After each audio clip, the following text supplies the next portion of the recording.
Bhakti Siddhanta Saraswati Goswami Maharaj Prabhupada ki Jai. Ananta Koti Vaishnava Vrinda ki Jai. Namacharya Shri Haridas Thakur ki Jai. Shri Principal Shri Krishna Chaitanya Prabhu Nityananda Shri Advaita Gadadhar Shri Asari Gaur Bhakta Vrinda ki Jai. Shri Radha Krishna Gopa Gopinath Shankar Radha Kundi Govardhan ki Jai. Vrindavan Dham ki Jai. Navadikam ki Jai. Mathura Dham ki Jai. Jagannath Puri Dham ki Jai. Bhakti Devi ki Jai. Tulasi Devi ki Jai. Yamuna Mai ki Jai. Ganga Mai ki Jai. Sarveta Bhakta Vrinda ki Jai. All glories to some devotees. Hare Krishna. All glories to some devotees. Hare Krishna. All glories to some devotees. Hare Krishna. All glories to Shri Shri Guru and Gauranga. All glories to Shri Shri Guru and Gauranga.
Reading from chapter 6, text 34.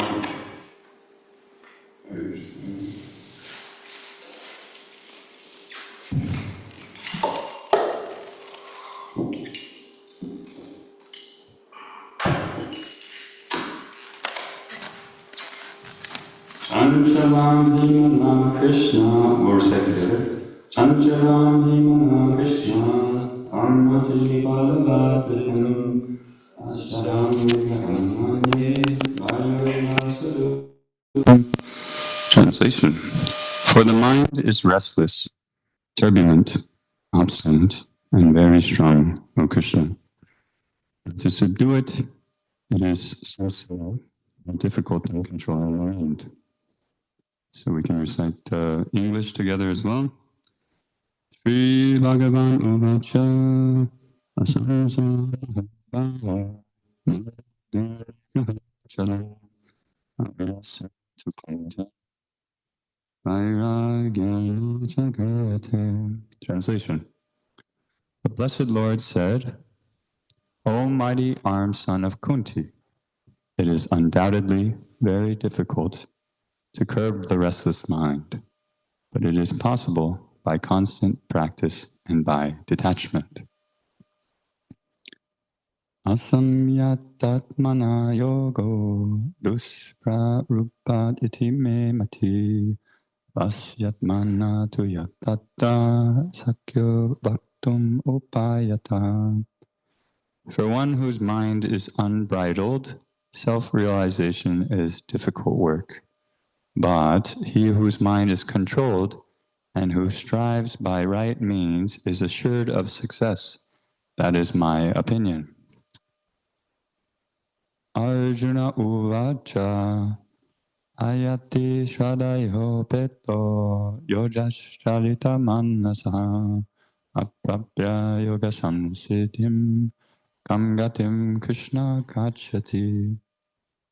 Arjuna said, what is the destination of the man of faith who does not persevere, who in the beginning takes to the process of self-realization, but who later desists due to worldly mindedness and thus does not attain perfection in mysticism? Kachino baya vibrastas chinnabram ivinashyati apratisto mahabaho vimudo brahmanapati.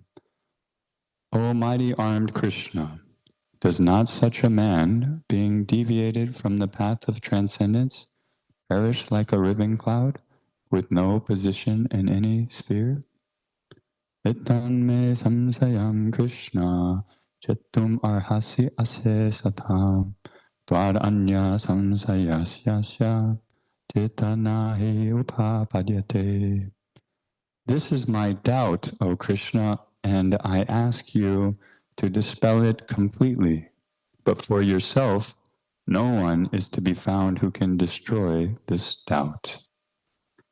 Shri Bhagavan Uvacha Partanaive Mamutra Vinnasasa Shavidyade Naikayana Krit Kaschit Durgatim Tata Kachati.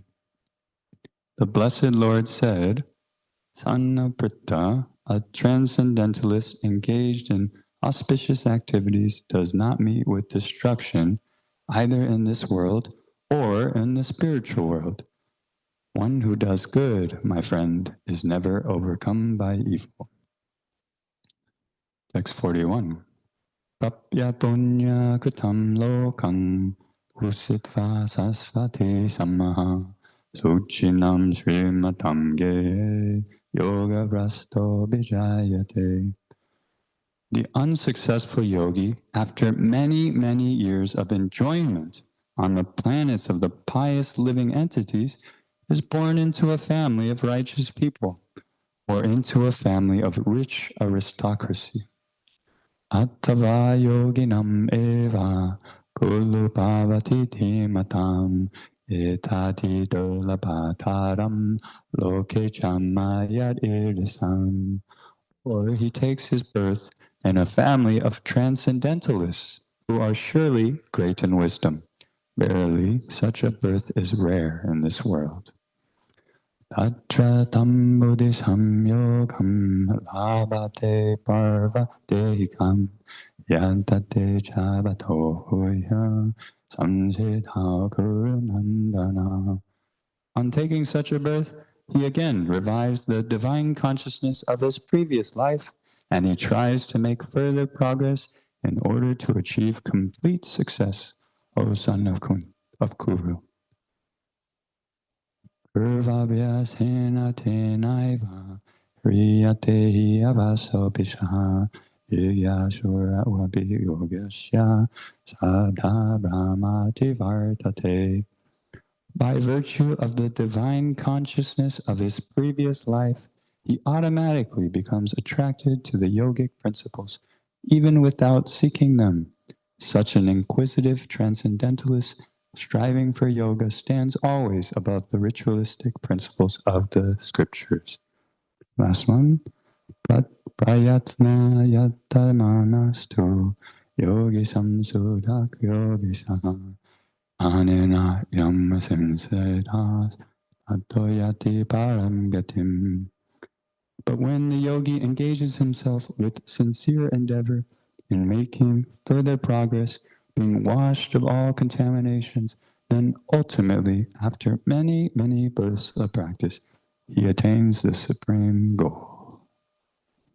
Okay, so we started with text 34.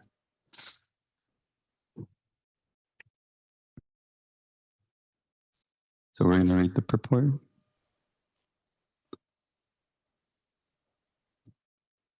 Actually, we'll read the Sanskrit one more time and the translation. Chanchalam hi mana Krishna Brahmati Balavadutam Tasyaham Nigraham Manye Vayor Iva Suduskaram.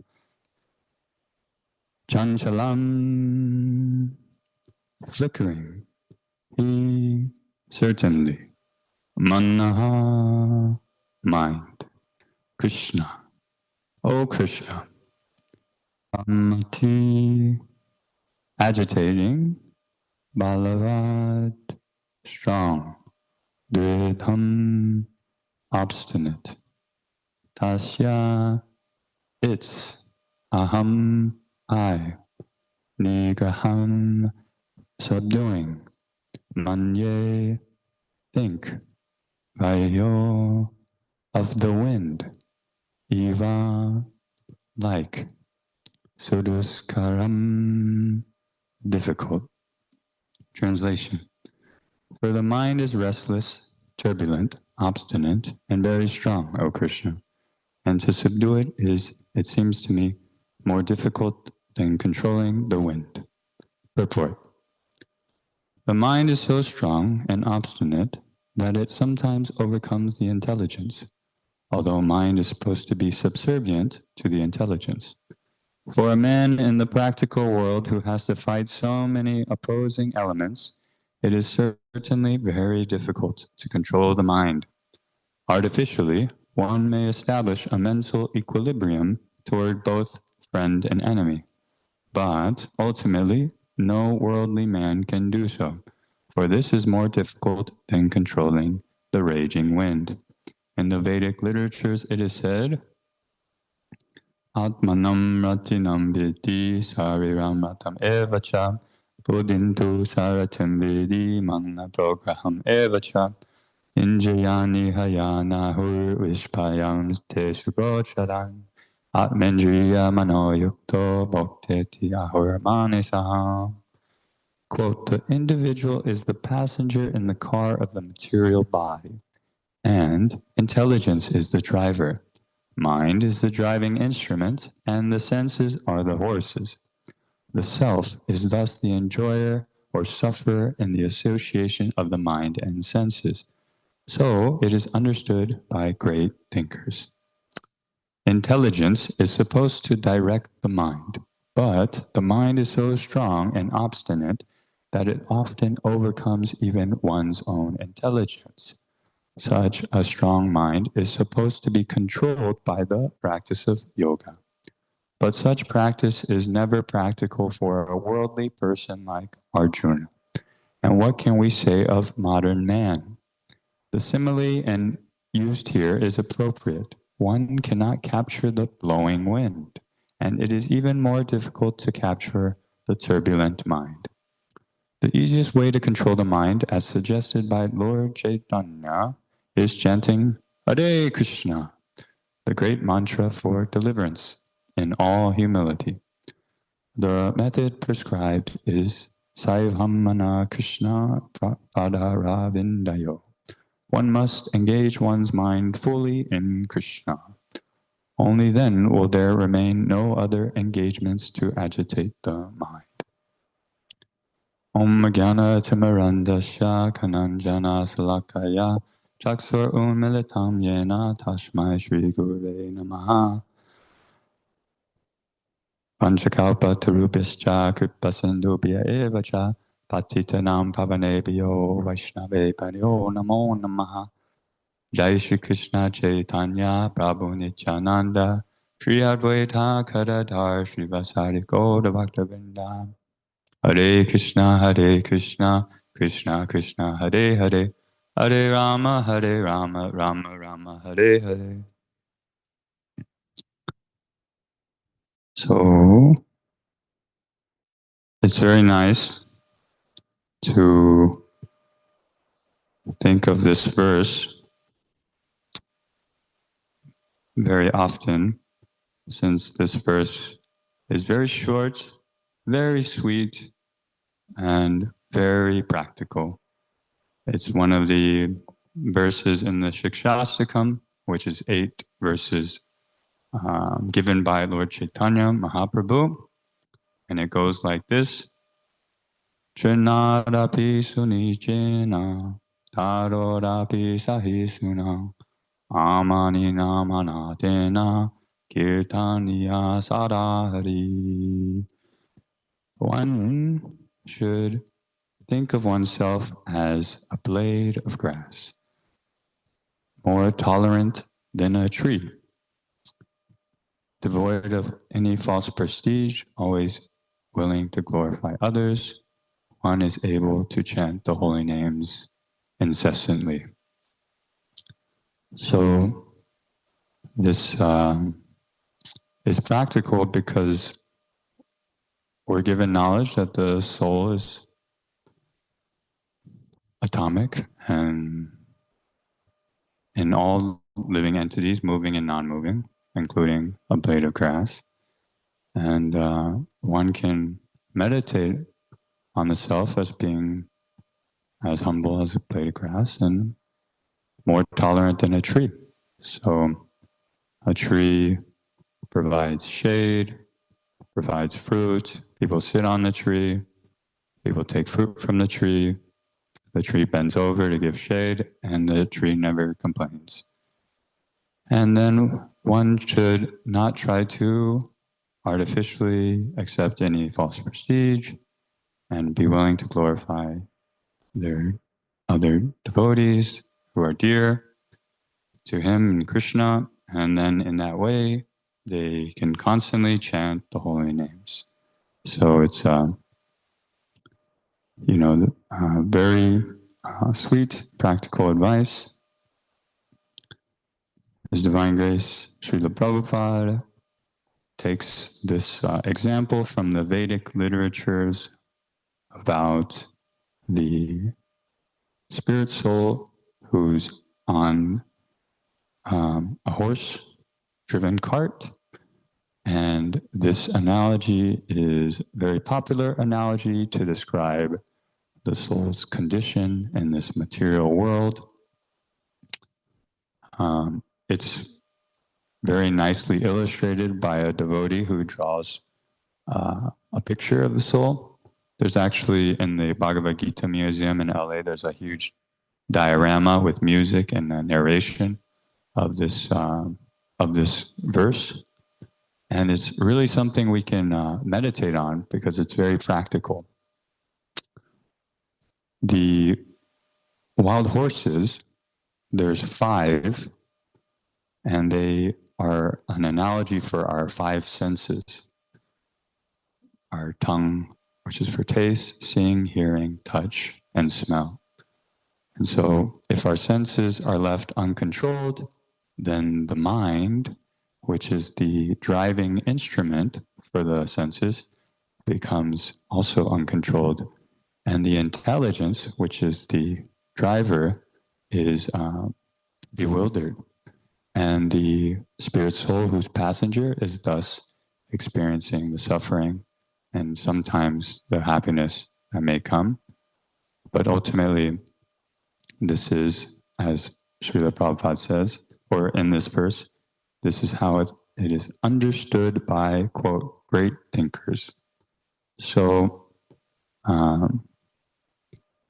Srila Prabhupada says, such a strong mind is supposed to be controlled by the practice of yoga.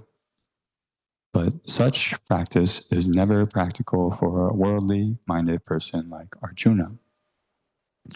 So our process, Krishna consciousness, rather than detaching the senses from sense enjoyment, we are trying to engage the senses in Krishna's service. We're trying to spiritualize our senses. So that means utilizing them. When we chant, we can engage all of our senses by touching tulsi beads, by utilizing our tongue, which is the most voracious sense organ, by hearing, by seeing a picture of the spiritual master, Krishna, or we can stare at the tip of our nose, which is what's given in the Bhagavad Gita. Some people may do that. And then we should, with our breathing, we can engage that also in chanting.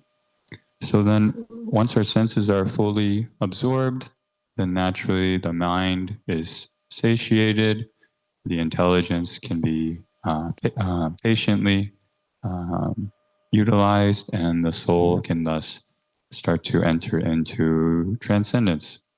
So practically speaking, this is a very beautiful depiction of the material body and the soul in relation to the body. Even more enlivening is that Krishna himself is playing the chariot driver of Arjuna.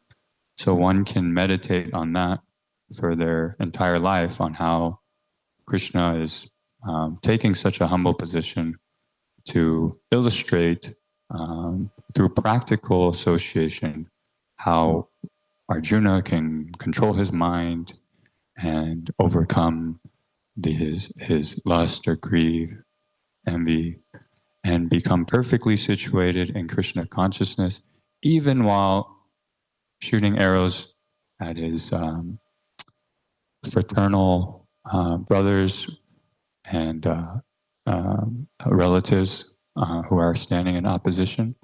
So it's a really beautiful analogy, which is Krishna is illustrating himself on the battlefield of Kurukshetra. And it's nice to think about that. So yeah, that's pretty much that verse. We can either read another purport, or if anyone has any thoughts, questions, or suggestions, we can do that.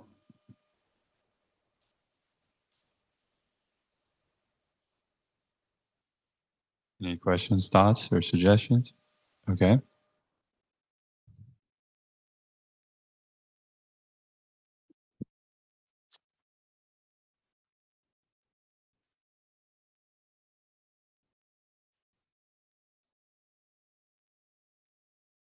I was wondering about the picture and with the cart and also the like Krishna, he's the charioteer. Are those? Can we understand? Kind of like in AA, they have this thing where like you should like surrender to like a higher power, and so I was just thinking like, all right, yes, and then this is up, surrender to like a higher intelligence, or like the intelligence is being robbed, so you know surrender to a higher intelligence because our intelligence is like done for. So it is that what's happening? Is that when we attempt to surrender to Krishna, that Krishna takes over the position of our intelligence controlling the senses? Yeah, so for a devotee, Krishna says, from him come uh, knowledge, intelligence, and forgetfulness. So when you surrender your own mind to Krishna, then he gives intelligence, and he'll also help you forget the things that are not favorable for your devotional service. Now, Arjuna, he's a pure devotee, so actually Krishna is guiding Arjuna how to utilize his own intelligence, and and later in this chapter, and especially towards the end of the Bhagavad Gita, Krishna is giving Arjuna full independence after he's received the pure or the transcendental knowledge fully. So if we're not on that level of being, of having Krishna as one's own chariot driver, then one can think about Krishna, remember Krishna, never forget Krishna, chant Hare Krishna, and have faith that by one's sincerity, all the knowledge can be like felt and utilized. So at first, it's kind of like a relationship for sure, and then and it's like a trust and learning how to hear. Is that helpful?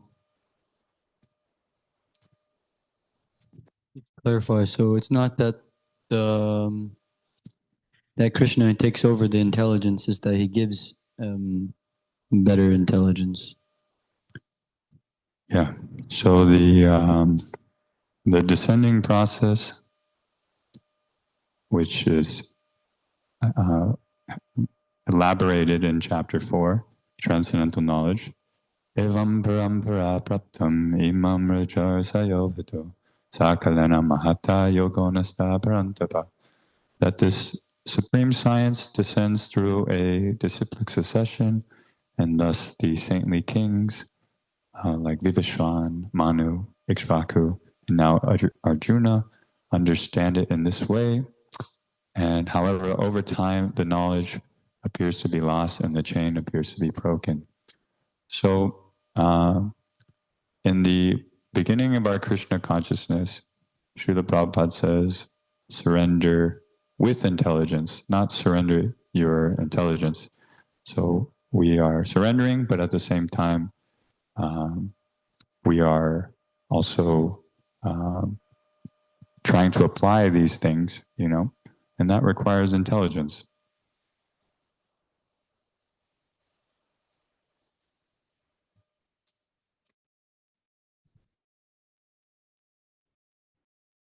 Hare Krishna. Thank you, Prabhu, for these are nice points. And it's my wheels turning. So maybe I could, it's okay with you, I could express some thoughts and maybe you could feed off of that and expand for me. I was just thinking about Bhaktivedant's question and how at the end of the Bhagavad Gita, Krishna leaves it up to Arjuna. Now that he has shared this knowledge and given him remembrance of his eternality, and he ultimately leaves it in Arjuna's hands to make the decision. So I was just thinking about that. It's like he's not forcing Arjuna to do anything, but rather he's giving him full knowledge, and then with that he can act accordingly. But also what I thought was interesting is that the heart is also referred to as the chariot. And because you mentioned that Arjuna is a pure devotee, so when we become sufficiently purified, I was thinking about how then we have access to the Supreme Lord within our heart too, and we can understand instructions and have this kind of communication with him that's reestablished upon that purification. So then I was just kind of thinking, we kind of have this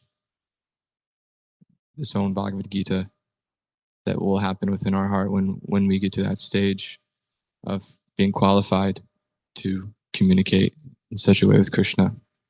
I don't know if that's a proper way to look at it, but I just was thinking about that.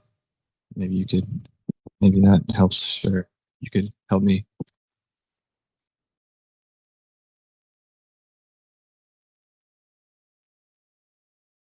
Hare Krishna.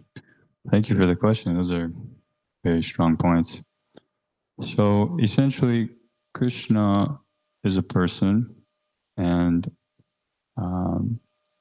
he tells Arjuna, you have full freedom now, to do as you please. However, at the end, in the perfection of renunciation, he still reminds him that the supersoul, or Paramatma, situated in one's heart, next to the living entity, is manifested in all living entities and always with the living entity. So, in order to perfect our actions, we have to realize that the supersoul is still the ultimate doer. We can perfect the other factors, which is our endeavor, our senses, our body, so our consciousness, the field of activities, and the performer, which is the spirit soul. So we have these four factors that we're trying to refine, but the super soul is the ultimate doer. So you're correct in saying that the analogy of the chariot in the heart, Krishna being the chariot driver, is very applicable because he's always situated in our heart. And that's actually a very practical meditation, is to think about Bhagavad Gita or Krishna as the chariot driver, as the Paramatma in the heart. So a wonderful meditation. And through that, our goal is to realize our identity, which is separate and individual, and also qualitatively the same, eternal, full of knowledge, full of bliss, and then establish that relationship with Him. So it's it's this process is a beautiful process, and I appreciate your question. Did that answer?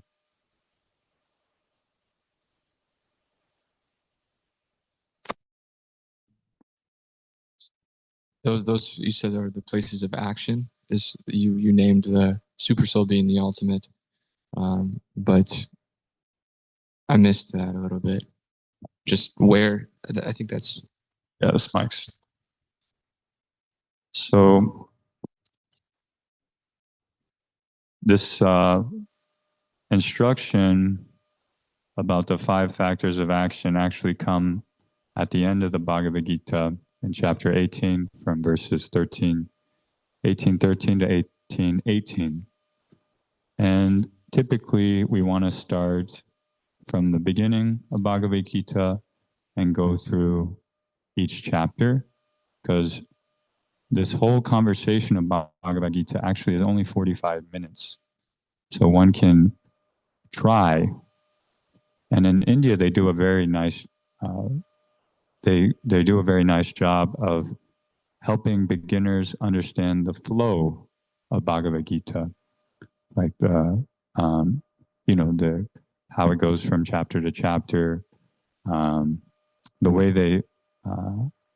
they communicate Bhagavad Gita is based on this kind of flow. So one should not, I guess, jump ahead too early to the conclusion where Krishna is giving the reins back to Arjuna. Rather, one should first, try to kind of hear Bhagavad Gita, and it's very practical. If you have questions, but to answer your question, that's in the final chapter. That's called the perfection of renunciation. So now Arjuna is has fully, the last 6 chapters of Bhagavad Gita are summarized as focusing on jnana by the Vaishnavas in our, at least the, when I took Bhakti Shastri in Govardhanika village, the disciples of His Holiness Radhanath Maharaj, and Srila Vishwanath Chakravarti actually describes the Bhagavad Gita as a jewel box, and the first 6 chapters are like the bottom of the jewel box, and the last 6 chapters are like the cover of the jewel box, and the middle 6 chapters are like the crest jewel. So the bottom of the jewel box is Karma Yoga. The top of the jewel box is Jnana Yoga, in order to protect the jewel in the middle, which is Bhakti Yoga. So Krishna does that intentionally because most people, when they read a book or they watch a movie, they like to read the beginning and then jump to the end. So Krishna systematically keeps the secret of all secrets, Raja Vidya Rajakuyam Pavitramitam Uttamam.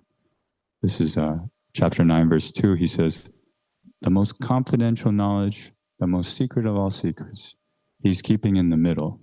Chapter 9, right? So that's so that ordinary people who are just trying to derive benefit from Bhagavad Gita don't have to kind of go through the Bhagavad Gita and hear it the way Arjuna is hearing it. So I hope that answers the question.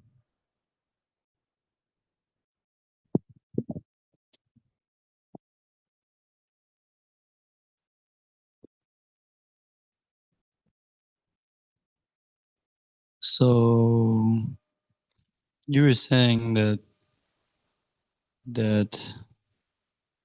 eventually Krishna is the charioteer, But then before you were saying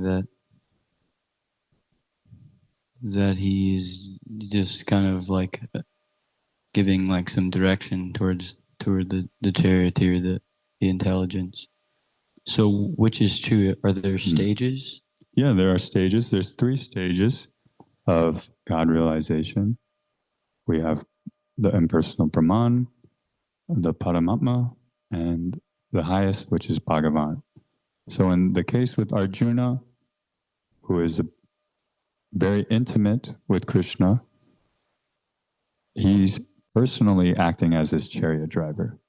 Now, for a devotee, typically Krishna is acting as the chariot driver as Paramatma, you see. And Paramatma is by dint of his energy manifested in all living beings.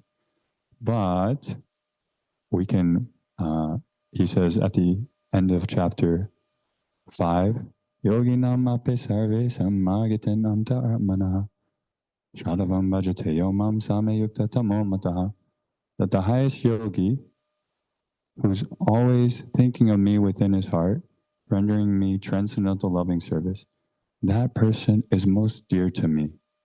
So if we're always thinking of Krishna within our heart, then we develop more intimacy, we just develop some taste if we become steady.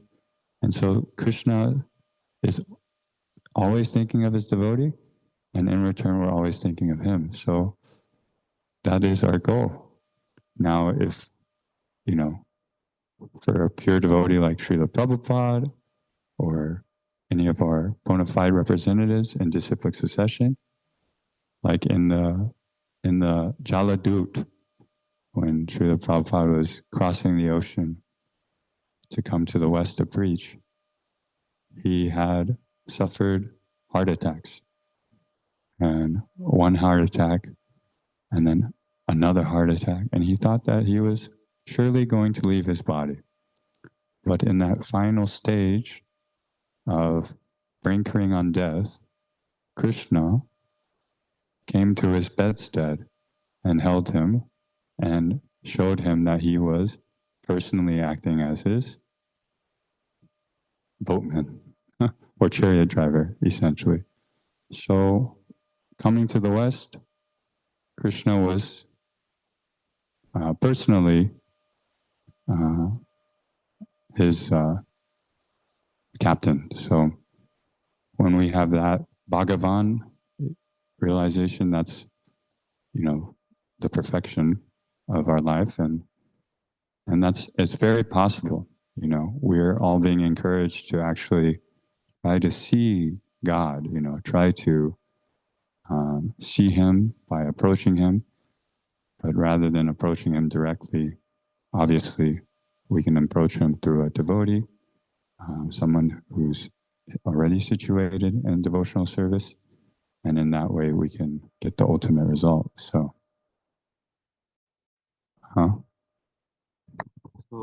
What's the difference between Krishna being the boatman and Krishna guiding from the heart as Paramatma?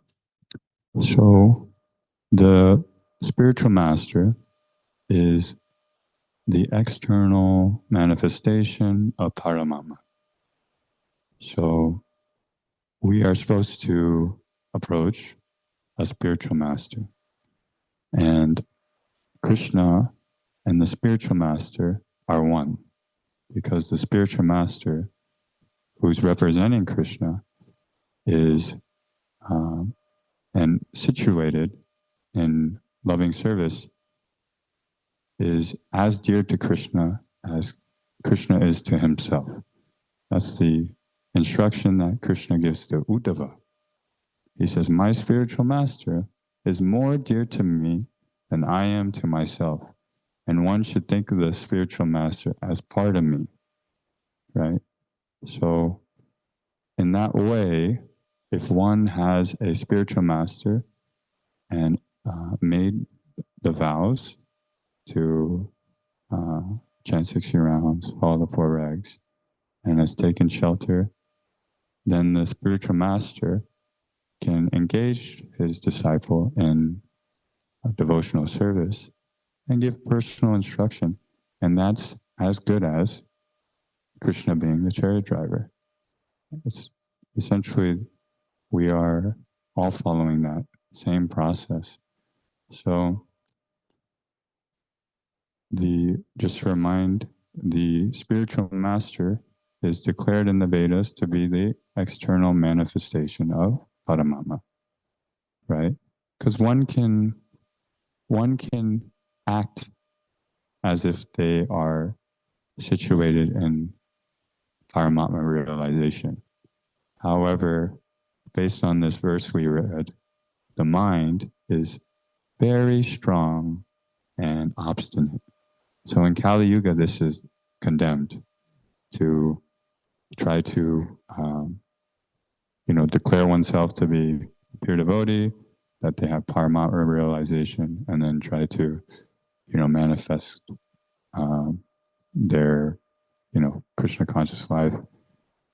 Rather, the instruction is, given that one should receive instruction from, someone who's they've established a relationship with in Krishna consciousness, and hear from them, just so one, even if one is really advanced and really realized, can confirm or overcome any doubts by having that relationship.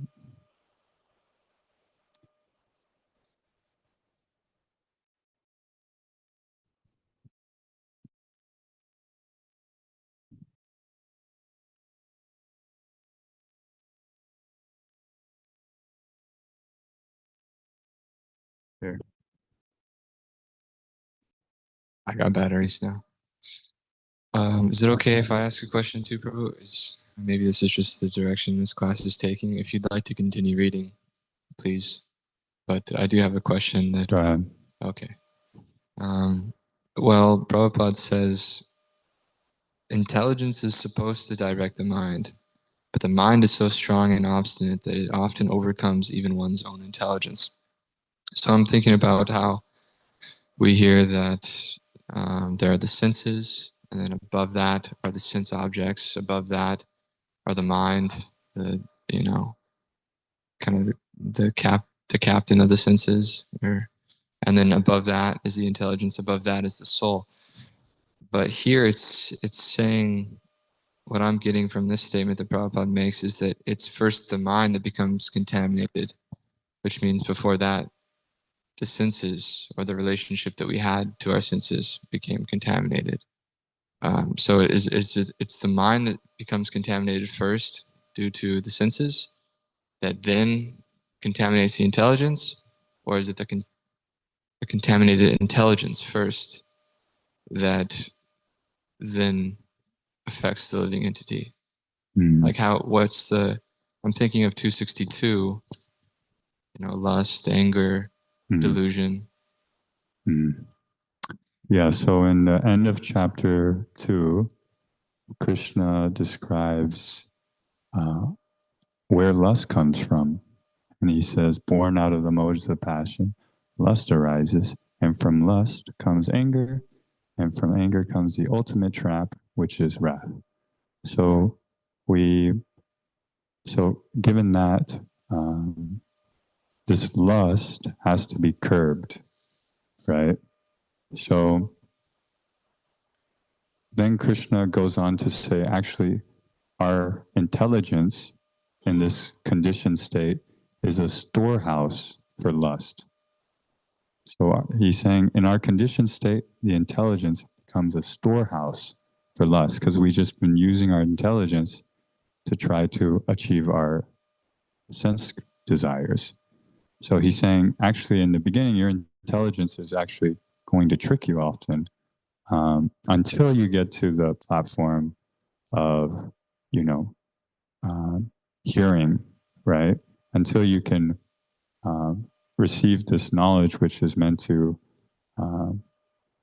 be beyond the intelligence.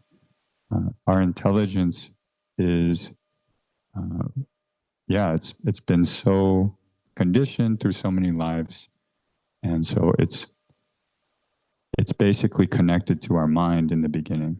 like in the beginning of our Krishna consciousness, we can't even differentiate between our mind and our senses and our intelligence. It's just like a big mesh. We're just this body, basically. So only through Sankhya Yoga or Krishna consciousness can we make the distinction like, oh, okay, my senses are disturbing my mind and I have this observer, I can use my intelligence. Only in that detached state can one actually, all these principles are actually part of Sankhya philosophy, right? The 24 elements that manifest in this cosmic creation. The subtle energies are the mind, the intelligence, the ego. The gross elements are earth, fire, water, air, ether. So only with this knowledge can we start to even have those distinctions. But in the beginning, we're just in the conditioned state. Our mind, our ego, our intelligence, our senses, we're just conditioned by our desires.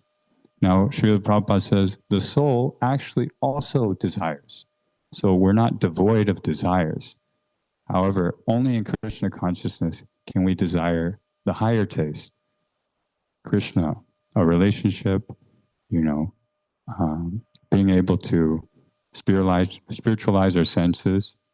And in that way, we can overcome lust. You see?